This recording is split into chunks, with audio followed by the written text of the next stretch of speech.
দীপ্ত সংবাদে আপনাদের সঙ্গে আছি আমি লুৎফা ফৌজিয়া। শান্তিতে নোবেলজয়ী ডক্টর মোহাম্মদ ইউনূসের নেতৃত্বে আজ শপথ নেবে অন্তর্বর্তীকালীন সরকার। এর সদস্য হতে পারে 15 জন।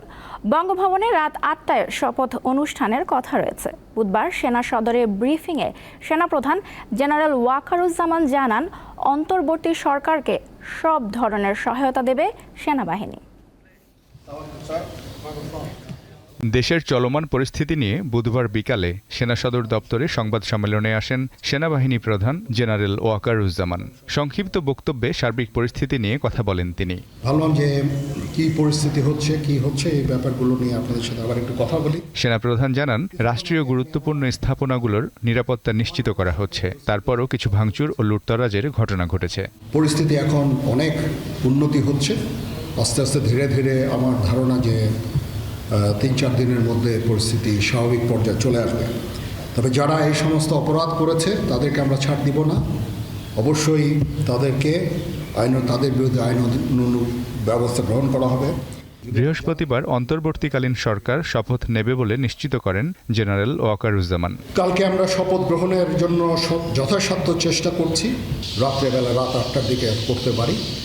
হয়তো 400 জন লোকের উপস্থিতি এখানে থাকবে। আমার ধারণা আপাতত 15 জন হতে পারে।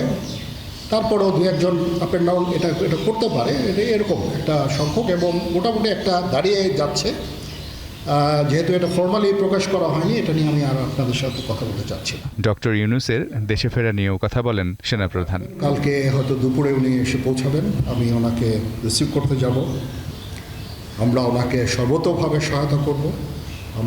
আমি army chief, navy chief, air chief এবং আমি নিশ্চিত যে উনি সমস্ত রাজনৈতিক দল এবং সবার কাছ থেকে সাহায্য সহযোগিতা পাবেন। স্টুডেন্ট ফোরাম, স্টুডেন্টস এবং আমরা সবাই মিলে ওনাকে সাহায্য করব। সেনাবাহিনীকে নিয়ে কোনো গুজবে কান না দেওয়ার আহ্বান জানান তিনি। গুজব রটনা করা হচ্ছে, এগুলোতে আপনারা কান দিবেন না।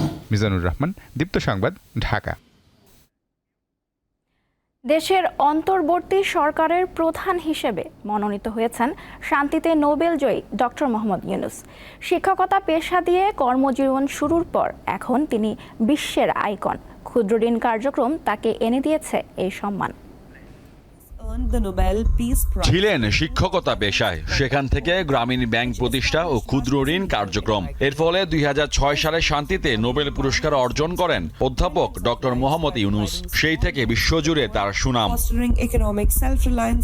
1940 সালে 28 জুন চট্টগ্রামের হাটহাজারীতে জন্ম ইউনূসের। চট্টগ্রাম কলেজিয়েট স্কুল থেকে ম্যাট্রিক পরীক্ষায় 16তম স্থান অধিকার করেন তিনি। 1957 সালে ঢাকা বিশ্ববিদ্যালয়ে অর্থনীতি বিভাগে ভর্তি হন। 1960 সালে স্নাতক ও 1961 সালে স্নাতকোত্তর সম্পন্ন করেন। 1962 সালে চট্টগ্রাম কলেজে প্রভাষক পদে যোগ দেন ডক্টর ইউনূস। 1965 সালে ফুল ব্রাইট স্কলারশিপ নিয়ে যুক্তরাষ্ট্রে যান এবং ভ্যান্ডারবিল্ট ইউনিভার্সিটি থেকে অর্থনীতিতে পিএইচডি করেন। 1969 থেকে 1972 সাল পর্যন্ত সেখানে শিক্ষকতা করেন তিনি। 1971 সালে বাংলাদেশের স্বাধীনতা যুদ্ধের সময় ডক্টর ইউনূস বিদেশে জনমত গড়ে তোলেন। 1972 সালে দেশে ফিরে তিনি চট্টগ্রাম বিশ্ববিদ্যালয়ের অর্থনীতি বিভাগে শিক্ষকতা শুরু করেন। 1975 সালে তিনি অধ্যাপক পদে উন্নীত হন এবং 1989 সাল পর্যন্ত এই পদে কর্মরত ছিলেন। দারিদ্র্য দূরীকরণের লক্ষ্যে 1976 সালে প্রতিষ্ঠা করেন গ্রামীণ ব্যাংক। চালু করেন ক্ষুদ্র ঋণ কার্যক্রম। জামানতবিহীন ও যৌথ দায়িত্ব ভিত্তিক ক্ষুদ্র ঋণের সাফল্য 2006 সালে তাকে এবং তার গ্রামীণ ব্যাংকে এনে দেয় শান্তিতে নোবেল পুরস্কার। এই পর্যন্ত 42টি দেশে 132টি প্রতিষ্ঠান অনুসরণ করেছে গ্রামীণ ব্যাংকে ক্ষুদ্র ঋণ মডেল। কিন্তু গত 1.5 দশক তিনি দেশে কোণঠাসা ছিলেন। কর্তৃত্ব হারিয়েছিলেন নিজের প্রতিষ্ঠিত গ্রামীণ ব্যাংকের। জড়ানো হয়েছিল মামলা মোকদ্দমায়। ছাত্র জনতার অভ্যুত্থানে সরকার গঠনে 5 মাসের মাথায় 5 আগস্ট পদত্যাগ করে দেশ ছেড়ে যান শেখ হাসিনা। এর মধ্যেই জাতীয় সংসদ ভেঙে দিয়েছেন রাষ্ট্রপতি মোহাম্মদ শাহাবুদ্দিন। 8 আগস্ট বৃহস্পতিবার ডক্টর ইউনূসের নেতৃত্বে গঠন হচ্ছে অন্তর্বর্তীকালীন সরকার। মোহাম্মদ হাসিব, দীপ্ত সংবাদ, ঢাকা। আজও ট্রাফিকের দায়িত্ব এবং রাস্তার আবর্জনা পরিষ্কার করছেন শিক্ষার্থীরা। এছাড়া হযরত শাহজালাল আন্তর্জাতিক বিমানবন্দর, বিভিন্ন থানা এবং রাজধানীর বিভিন্ন সড়কে ট্রাফিকের দায়িত্বে আছেন আনসার ও গ্রাম প্রতিরক্ষা বাহিনী। এমন বাংলাদেশ আগে কেউ কখনো দেখেনি। চোখে মুখে এক অপার সম্ভাবনাময় বাংলাদেশের স্বপ্ন নিয়ে শিক্ষার্থীরা প্রখর রোদে দাঁড়িয়ে পালন করছেন ট্রাফিক পুলিশের দায়িত্ব। কখনো সিগন্যাল ছাড়ছেন, আবার কখনো আটকে দিচ্ছেন। তাদের সাথে আছেন আনসারের গ্রাম প্রতিরক্ষা বাহিনী। যতদিন পর্যন্ত না ট্রাফিক পুলিশ তাদের দায়িত্ব পালনে আসবে রাস্তায়, এর আগ পর্যন্ত আমরা থাকবো। প্রথম দিন 10 মিনিট 20 মিনিট একটু সমস্যা হয়েছে, তারপর থেকে ইনশাল্লাহ কোনো সমস্যা নাই। আমরা যে এই যে সিগন্যালগুলো দিতেছি, আমাদের কথাগুলো অনেক আন্তরিকভাবে নিয়ে সবাই চলাফেরা করতেছে। তো এইভাবেই যার যার জায়গা থেকে কাজ করবেন। আমরা যারা স্বেচ্ছাসেবক আমাদেরকে কেউ মানছে, ট্রাফিক আইন মেনে চলতেছে, যেখানে সেখানে রাস্তাঘাট পারাপার করছে না, তারা ফুট ওভারব্রিজ দিয়ে পারাপার করছে। এই জিনিসগুলোই আমাদের কাছে ছোট ছোট প্রাপ্তি। এটা একটা বিচিত্র অভিজ্ঞতা। আমাদের কিছু আনসার সদস্য ট্রাফিকের দায়িত্ব পূর্বে পালন করেছে, তারা এবং যারা করে নাই তারাও করছে, এবং ছাত্ররা একসঙ্গে কোনো সমস্যা হচ্ছে না। ছাত্ররা আমাদের অনেক হেল্প করছে আর কি, আমাদের কাজে অনেক হেল্প করছে ওরা।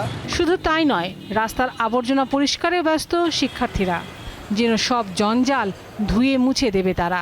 দেশটাকে ভালোবেসে তাদের মুখে স্বেচ্ছায় খাবার তুলে দিচ্ছেন কেউ কেউ, আর এতে বেড়ে গেছে সাধারণ মানুষের প্রত্যাশাও। বাংলাদেশের এখন যে ক্রান্তিকালটি চলছে, যে সংকটকালটি চলছে, এটি নিরসনে শুধু ছাত্ররাই নয়, পুরো বাংলাদেশের জনগণেরই ভূমিকা রাখা উচিত বলে আমি মনে করি। এটা নিজে থেকে একটা উদ্যোগ আসে যে এটা আমার করা উচিত, এটা আমার দায়িত্ব, এটা সবার দায়িত্ব। আলটিমেটলি এটা আমাদেরই দেশ। ছাত্রীরা রাস্তায় কাজ করতেছে, সে কারণে আমরা মিষ্টি বিতরণ করছি, সবাইকে খাওয়ার জন্য চেষ্টা করতেছি। এরা যেভাবে এটা দেখাই দিচ্ছে যে ইচ্ছা থাকলে কোনো বিষয়টা কোনো কাজে সমাধান করা, প্রতিটা কাজ সুষ্ঠুভাবে সুন্দরভাবে সমাধান করা যায়। মঙ্গলবার আইএসপিআর থেকে দেয়া নির্দেশনার পর হযরত শাহজালাল আন্তর্জাতিক বিমানবন্দরের নিরাপত্তার দায়িত্ব পালন করছেন আনসার ব্যাটালিয়নের সদস্যরা। গাড়ির প্রবেশপথে জিজ্ঞাসাবাদ থেকে শুরু করে দেশে ফেরা যাত্রীরা যাতে হয়রানির মধ্যে না পড়েন সেদিকেও নজর রাখছেন তারা। সবাই যদি সহযোগিতা করি তাহলেই যেন আমরা এই ক্রান্তিকালটা পার করতে পারি, দেশ যেন একটা শান্তির অবস্থায় চলে আসে, সুশৃঙ্খল অবস্থায় সব কিছু চলে আসে, আমরা সবাই চাই। এছাড়া থানাগুলোতেও সতর্ক পাহারায় আছেন আনসার ব্যাটালিয়নের সদস্যরা। এখানে আসছি থানার নিরাপত্তা দেওয়ার জন্য। থানার কোনো কার্যক্রম সরকারিভাবে কোনো কার্যক্রম নাই, বিধায় আমাদের স্যার আমাদেরকে নিরাপত্তার জন্য প্রেরণ করেছে। ছাত্র ও সাধারণ মানুষ আশা প্রকাশ করেন সংকট কাটিয়ে দেশ হবে সমৃদ্ধির ও শান্তির। লাবণী গুহ, দীপ্ত সংবাদ, ঢাকা। রাজধানীর পাশাপাশি বিভিন্ন জেলাতেও ট্রাফিক নিয়ন্ত্রণের কাজ করছেন শিক্ষার্থীরা। পাশাপাশি হাসি মুখে পরিচ্ছন্নতার কাজও করছেন তারা। ঢাকা আরিচা মহাসড়কের Savar bus stand, radio colony ও আশুলিয়ার বিভিন্ন স্থানে বুধবার সকাল থেকে পরিচ্ছন্নতার কাজে নামে স্কুল, কলেজ ও বিশ্ববিদ্যালয়ের শিক্ষার্থীরা। তাদের সঙ্গে বেশ কয়েকজন অভিভাবকও যোগ দেন। ট্রাফিক পুলিশ না থাকায় টাঙ্গাইল শহরের সড়কে শৃঙ্খলা ফিরিয়ে আনার দায়িত্ব নিয়েছে শিক্ষার্থীরা। হাতে মাইক ও বাঁশি নিয়ে ট্রাফিকের দায়িত্ব পালন করেন তারা। গাজীপুরের ঢাকা টাঙ্গাইল মহাসড়কের মৌচাক, শফিপুর ও কোনাবাড়ি এলাকার বিভিন্ন স্কুল, কলেজ ও বিশ্ববিদ্যালয়ের শিক্ষার্থীদের দেখা গেছে পরিচ্ছন্নতা ও ট্রাফিকের দায়িত্ব পালন করতে। ময়মনসিংহ নগরীর গাঙ্গিনার পার ট্রাফিক মোড় সহ বিভিন্ন স্থানে আনসার সদস্যদের পাশাপাশি ট্রাফিকের দায়িত্ব পালন করে বিভিন্ন বয়সের শিক্ষার্থীরা। পরিস্থিতি স্বাভাবিক হতে শুরু করায় নগরীর বিপণী বিতানগুলো খুলতে শুরু করেছে। খুলনার সড়ক পরিচ্ছন্নতার কাজে হাত দিয়েছে খুলনা বিশ্ববিদ্যালয়ের শিক্ষার্থীরা। বিকেলে হাতে গ্লাভস, ঝাড়ু, বেলচা ও বস্তা নিয়ে কয়েকটি দলে বিভক্ত হয়ে নগরীর রয়্যাল মোড় থেকে পরিচ্ছন্ন অভিযান শুরু করেন তারা। একই চিত্র দেখা যায় ব্রাহ্মণবাড়িয়া শহরের বিভিন্ন সড়কে। শহরের কাউতলী, টিএ রোড, কে দাস মোড় সহ বিভিন্ন সড়কে ট্রাফিকের দায়িত্ব পালন করছে শিক্ষার্থীরা। এভাবেই হাত নেড়ে ও এক লেনে গাড়ি চলার নির্দেশনা দিচ্ছিল লক্ষ্মীপুরের বিভিন্ন প্রতিষ্ঠানের শিক্ষার্থীরা। এতে যানজটও অনেকটা নিয়ন্ত্রণে থাকে। ঝিনাইদহ শহরের পায়রা চত্বর, প্রেরণা ৭১ চত্বর, হামদহ, আরাবপুর সহ কয়েকটি এলাকায় সড়ক পরিচ্ছন্ন করতে দেখা গেছে শিক্ষার্থীদের। পঞ্চগড়ের বিভিন্ন সড়কে মোটরসাইকেল আরোহীদের হেলমেট ব্যবহার ও আইন মেনে গাড়ি চালানোর পরামর্শ দেন শিক্ষার্থীরা। একই সাথে পরিচ্ছন্নতা অভিযানও চালান তারা। কামরুন নাহার, দীপ্ত, বার্তা কক্ষ। ক্রয়সূত্রে একই জমির মালিক হয়েছেন একাধিক ব্যক্তি। আলাদা সময়ে আলাদা দলিলের ক্ষমতা বলে কোনো না কোনো ব্যক্তির কাছ থেকে জমি কিনেছেন তারা। ঢাকার সাভার এলাকায় জমি কিনে এমন প্রতারণার শিকার অনেকে। জমির দাম বেড়ে যাওয়ার সাথে প্রতারণাও বেড়েছে বলে মনে করছেন সংশ্লিষ্টরা। সাভার পৌর এলাকার অমরপুরে 4% জমি ক্রয় করেন হোসনে আরা, কিন্তু মালিকানা সংক্রান্ত জটিলতায় দখলে যেতে পারেননি তিনি। অনেক কষ্টে জোগাড় করা টাকা জমিতে বিনিয়োগ করে এখন উল্টো ভোগান্তিতে পড়েছেন হোসনে আরা। আমার জমিন তো দলিল হইয়া গেছে, খারিজ হইয়া গেছে। হ্যাঁ, তো আমার জমিনে ভেজাল হইব কেমনে? হ্যাঁ, পরে শুনি যে সবার জমিনেই ভেজাল, এই প্লট পুরাটাই ভেজাল। তার মতো আরও অনেকেই মালিকানা জটিলতায় পড়েছেন। ক্রয় করলেও ভুক্তভোগীরা জমি দখলে নিতে পারছেন না। আবার দখলে থাকা মালিকের দাবি তাদের পৈতৃক জমি বিক্রি করা হয়নি। মানে জাল দলিল করে আমাদের দিচ্ছে। কারণ এই বাউন্ডারিটা করার সময় মালিক এসে বলতেছে কার জমিতে বাউন্ডারি করতেছে। আমরা বললাম আমাদের জমিতে বাউন্ডারি করতেছি, কারণ এই জমিতে আমার। কিভাবে আপনারা কি নিছেন নাকি? তারা বলে যে হ্যাঁ আমরা নিচ্ছি। কার কাছে নিল, কিভাবে নিল, এটা তো আমরা এখনো জানি না। একইভাবে 118% জমি ক্রয় করার দাবি করলেও মামলা সংক্রান্ত জটিলতার ভয়ে দখল নিতে পারেননি ভুক্তভোগী খুশিমোহন সরকার। ভুক্তভোগীর জায়গার মালিকানা সঠিক নয় দাবি অন্যজনের। জাল দলিল করে নিয়েছেন আপনারা, জাল দলিল দেখেন। আমার যে অরিজিনাল দলিল আপনারাও দেখেন, ভলিউমের মধ্যে আমার নামটা দেখেন। কোনো ধারাবাহিক বিবরণী, কোনো রেকর্ড করে দীর্ঘদিন পার হওয়ার পরে উনি এসে মামলা করেনি, দখল পজিশন নাই। ভুক্তভোগীরা প্রতিকার চেয়ে আদালতে মামলা করতে পারেন বলে জানান আইনজীবী। আর জমি ক্রয়ের আগেই কাগজপত্র যাচাই করার পরামর্শ স্থানীয় প্রশাসনের। ভূমি অফিসের কোনো কর্মকর্তারা বা কর্মচারী যেন সেগুলোর সাথে জড়িত না থাকতে পারে, জড়িত থাকলেও যাতে তাদের বিচারগুলো দ্রুত সম্পন্ন করা হয়, যাতে অন্যরা এই অপরাধের সাথে সহায়ক ভূমিকা পালন করার ব্যাপারে অনুৎসাহিত হয়। জমি ক্রয়ের পূর্বে মালিকানা ভালোভাবে যাচাই করে সহকারী কমিশনার ভূমির কার্যালয়ে গিয়ে দখল এবং মালিকানা সম্পর্কে সুস্পষ্ট ধারণা নিয়ে যদি কেউ জমি ক্রয় করে থাকে তাহলে এই ধরনের বিপত্তি এড়ানো সম্ভব। জমি ক্রয় করার ক্ষেত্রে প্রতারণার হাত থেকে রক্ষা পেতে আরও সতর্ক হওয়া জরুরি বলে মনে করেন সংশ্লিষ্টরা। দীপ্ত, বার্তা কক্ষ।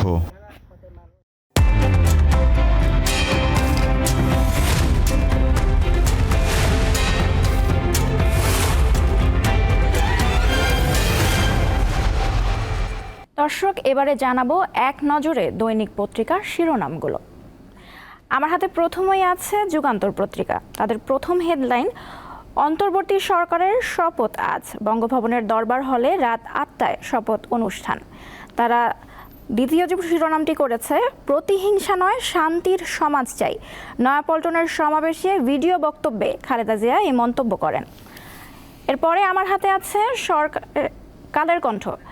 সরকারের সব শ্রেণীর প্রতিনিধি উপদেষ্টাদের শপথ আজ। অন্তর্বর্তী সরকারের 15 জন সদস্য থাকতে পারেন। তাদের দ্বিতীয় শিরোনামটি হচ্ছে, লুটতরাজের জড়িতদের আইনের আওতায় আনা হবে। প্রেস ব্রিফিংয়ে সেনাপ্রধান। আমার হাতে এরপরে আছে প্রথম আলো। অন্তর্বর্তী সরকারের শপথ আজ। এছাড়াও তাদের আরও একটি শিরোনাম হচ্ছে, কোনো ভুলের কারণে এ বিজয় যেন হাতছাড়া হয়ে না যায়। দেশবাসীর উদ্দেশ্যে ডক্টর ইউনূসের বার্তা। দর্শক, এরপরে আমার হাতে আছে আজকের পত্রিকা। তাদের প্রথম এবং প্রধান শিরোনামটি, অন্তর্বর্তী সরকারের শপথ নিয়ে। অন্তর্বর্তী সরকারকে সর্বোত্তম সহায়তা করবে সেনাপ্রধান। বিগত বঞ্চনার ক্ষোভে প্রশাসনে বিশৃঙ্খলা। সচিবালয়ে দাবি দেওয়া নিয়ে দপ্তরে দপ্তরে বঞ্চিত কর্মকর্তা কর্মচারীরা। দর্শকের পরে আমার হাতে আছে বণিক বার্তা। তাদের প্রথম শিরোনামটি হচ্ছে, মেগা প্রকল্পের বেশিরভাগই নির্মাণ ব্যয়ে বিশ্বের শীর্ষে। এছাড়াও তাদের দ্বিতীয় শিরোনামটি হচ্ছে, সহিংসতা ও সম্পদ বিনষ্ট থেকে বিরত থাকার আহ্বান ডক্টর মোহাম্মদ ইউনূসের। দর্শক, এই ছিল এখনকার মতো। আমাদের পরবর্তী আয়োজন বিশেষ সংবাদ বেলা 11টায় দেখার আমন্ত্রণ রইল। ধন্যবাদ।